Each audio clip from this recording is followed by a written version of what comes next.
నమస్తే మిత్రులారా. నిన్న జనసేన పార్టీ 12వ ఆవిర్భావ దినోత్సవం ఆవిర్భావ సభ పిఠాపురం వేదికగా జరిగింది. దాంట్లో పవన్ కళ్యాణ్ గారు కొన్ని మాటలు మాట్లాడారు. దాని మీద మనం విశ్లేషణ చేసుకుందాం. పిఠాపురం ఎమ్మెల్యేగా ప్రాతినిధ్యం వహిస్తున్నటువంటి ఉప ముఖ్యమంత్రి శ్రీ పవన్ కళ్యాణ్ గారు నిన్న 11 సంవత్సరాలు కంప్లీట్ చేసుకొని 12వ సంవత్సరంలోకి వాళ్ళ పార్టీ అడుగుపెట్టిన సందర్భంగా పార్టీ ఎజెండా దిశానిర్దేశం చేస్తారని చాలా మంది ఊహించారు. కానీ పీకే మొత్తం స్పీచ్ మనం ఒకసారి గమనించినట్లయితే పెద్దగా కొత్తగా ఏం కనిపించింది లేదు. ఒక మాటనైతే ఆయన తూటా పేల్చడం, అదేంటంటే మన పార్టీని నిలబెట్టడమే కాకుండా 4 దశాబ్దాల చరిత్ర గల తెలుగుదేశం పార్టీని కూడా మనం నిలబెట్టామని ఆయన చెప్పడం, అది కొంచెం వైరల్గా మారినటువంటి అంశం. రెండవది వచ్చేసరికి మన కూటమి బలంగా ఉంది, కూటమికి మాకు మధ్య ఎటువంటి విభేదాల తావు లేదు అని ఆయన స్పష్టంగా చెప్పడం. మూడవది కార్యకర్తలే ప్రతి పార్టీకి బలంగా ఉండాలి, మనం కార్యకర్తలు బలంగా లేకపోతే వైసీపీకి పట్టిన గతే మన పార్టీకి కూడా పడుతుంది అని చెప్పడం. కార్యకర్తలు బలంగా ఉంటే అప్పుడు ఎమ్మెల్యేలు బలంగా ఉంటారు, ఎమ్మెల్యేలు బలంగా ఉంటే నేను కూడా బలంగా ఉంటాను, మన పార్టీ బలంగా ఉంటుందని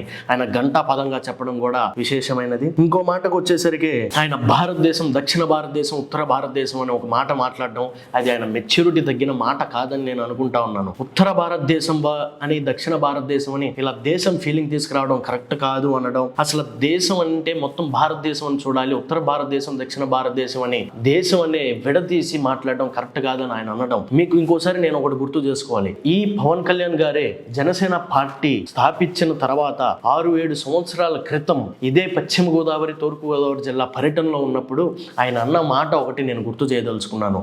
ఉత్తర భారతదేశం నాయకులు మా దక్షిణ భారతదేశం మీద మీరు ఎందుకు పెత్తనం చెలాయిస్తున్నారు, మమ్మల్ని ఈ వ్యత్యాసం ఎందుకు చూపిస్తా ఉన్నారు అని ఆయన మాట్లాడడం ఈ టైంలో మీకు గుర్తు చేయదలుచుకున్నా. ఇలాంటి మాటలు మాట్లాడిన ఆయన ఆ రోజున ఇవాళ ఉత్తర భారతదేశం దక్షిణ భారతదేశం అని విడదీసి మాట్లాడడం కరెక్ట్ కాదని మాట్లాడడం ఎంతవరకు కరెక్ట్ అని మీ అభిప్రాయం తెలియజేయండి. ఈ కోణంలో నాకు ఇంకోటి ఏమనిపిస్తా ఉందంటే, ఇవాళ మన దక్షిణ భారతదేశంలో డీలిమిటేషన్ అనే ఒక తీసుకొచ్చేదాన్ని మన దక్షిణ భారతీయులందరూ దాన్ని వ్యతిరేకిస్తా ఉన్నారు. ఈ డీలిమిటేషన్ 2001-2కి అయిపోయినప్పటికీ 2026 వరకు కొనసాగింపు జరుగుతూ ఉన్న సమయంలో ఇవాళ భారతదేశంలో డీలిమిటేషన్ ద్వారా దక్షిణ భారతదేశానికి సంబంధించి ఎంపీ సీట్లు తగ్గుతాయేమో అన్న ఇదితో దక్షిణ భారతదేశంలో ఉన్నటువంటి పార్టీలైనటువంటి తమిళనాడుకు చెందినటువంటి డిఎంకే స్టాలిన్ గారు దాన్ని వ్యతిరేకించడం. రెండో అంశం వచ్చేసరికి త్రిభాష, మూడు భాషల్ని హిందీ ఇంపోజ్ చేస్తున్నారు అని చెప్పేసి దాన్ని తీవ్రంగా ఖండిస్తున్నటువంటి డిఎంకే స్టాలిన్ గారిని కూడా ఆయన్ని టార్గెట్ చేస్తున్నట్టు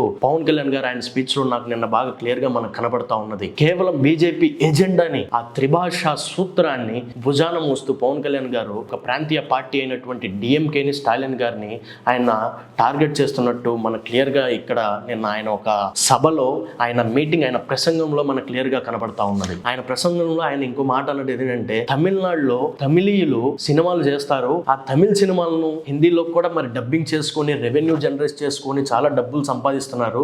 మరి మీ డబ్బుల విషయానికి వస్తే హిందీలో డబ్బింగ్ చేస్తున్నప్పుడు మరి హిందీ భాషని మీ రాష్ట్రంలో మాట్లాడడానికి ఎందుకు మీరు వెనకాడుతూ ఉన్నారు? ఎందుకు హిందీని వద్దంటున్నారు? ఎందుకు హిందీని అపోజ్ చేస్తున్నారు? ఇది కరెక్టేనా? అంటే మీ సినిమాలు మీ డబ్బుల కోసం మీ తమిళ సినిమాలని హిందీలోకి చేయొచ్చు, కానీ హిందీ మాట్లాడడానికి తప్పు అని ఆయన ఒక సినిమా రంగం నుంచి రాజకీయాల్లోకి వచ్చినటువంటి పవన్ కళ్యాణ్ గారు అది ఒక ఉదాహరణగా చెప్పడం, ఇది కూడా ఒక గమనార్హం. మీరు దీని మీద కూడా ప్రతి ఒక్కరు కూడా ఆలోచన చేయాలి. ఇంకోటి వచ్చేసరికి ఆయన ప్రసంగంలో సనాతన ధర్మం గురించి కూడా ఆయన మాట్లాడారు. చాలా మంది రాజకీయ విశ్లేషకులు, జర్నలిస్టులు ఆయన గురించి ఒక కాలమినిస్ట్ గా, ఒక లెఫ్ట్ లైన్ పార్టీ నుంచి ఇలా ఒక మతోన్మాద పార్టీగా వచ్చాడు పవన్ కళ్యాణ్, ఆవిర్భవించాడు అని చెప్పి చాలా మంది రాస్తా ఉన్నారు. సామాజిక మాధ్యమాలలో కూడా చాలా మంది ఇలాంటి విశ్లేషణలు చేస్తా ఉన్నారు. కానీ నేను ఎప్పుడు కూడా లెఫ్ట్ లైన్ పార్టీ కాదు, కమ్యూనిస్ట్ పార్టీ కాదు, ఏమి కాదు. నేను పార్టీ పెట్టినప్పుడు ఎలా ఉన్నానో ఇవాళ కూడా అలాగే ఉన్నాను. పార్టీ పెట్టినప్పుడు నేను సనాతన ధర్మం గురించే మాట్లాడాను, ఇవాళ కూడా సనాతన ధర్మంగానే ఉన్నాను. కానీ నేను చెగువీరా ఆశయాలు, భావాలు అని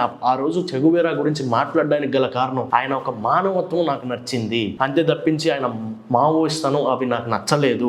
ఆయన మానవత్వం మాత్రమే నాకు నచ్చిందని దాన్ని తిప్పుకొడుతూ, నేను ఆ రోజు పార్టీ పెట్టే ముందు సనాతన ధర్మం కోసం పాకులాడినోడిని, ఇవాళ కూడా సనాతన ధర్మం కోసమే ఉంటాను అని చెప్పుకుంటూ ఆయన 20 సంవత్సరాల నుంచి ఇంట్లో కూడా శ్రీరామ శ్రీరామ అంటానని చెప్పి ఏదో చెప్పుకుంటా వచ్చారు. ఆయన ప్రసంగంలో మళ్ళీ వైఎస్ఆర్సీపీ మీద విమర్శలు కూడా బాగా చేశారు. వైఎస్ఆర్సీపీకి మన 11 సంవత్సరాలు ముగించుకునే టైంకి వైఎస్ఆర్సీపీకి కూడా 11 సీట్లు అంకితం చేశాము అని చెప్పడం.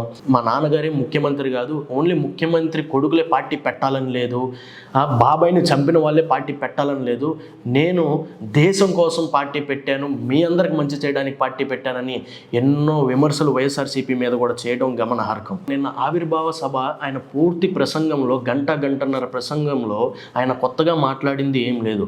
చాలామంది ఆవిర్భావ సభ అంటే ఆయన ఫ్యూచర్లో ఆయన రాజకీయ ఎజెండా ఏంటి, కార్యకర్తలకు ఏం చేద్దాము, ఈయన ఉప ముఖ్యమంత్రి పదవిలో ఉన్నాడు కాబట్టి ఈయన ప్రభుత్వం, వీళ్ళ కూటమి ప్రభుత్వం ఫ్యూచర్లో ఏం చేయబోతా ఉన్నది అనే అంశాల మీద మాట్లాడతారని చాలామంది వేచి చూసినప్పటికీ కూడా, కానీ ఎందుకో మరి ఆయన మనసులో ఉన్న భావాలను ఆయన వ్యక్తపరచడంలో ఆయన ఎక్కడో తేడా పడింది అనేది నా ఒక ఒపీనియన్. మరి మీ ఒపీనియన్ ఎలా ఉంటుందని మీరు కూడా కామెంట్ రూపంలో తెలియజేయండి. ఒక రూపకల్పన మ్యాప్ అనేది ఆయన క్లియర్గా ప్రజెంట్ చేయలేకపోయాడు అనేది నా ఒక వ్యక్తిగత భావన. ధన్యవాదాలు.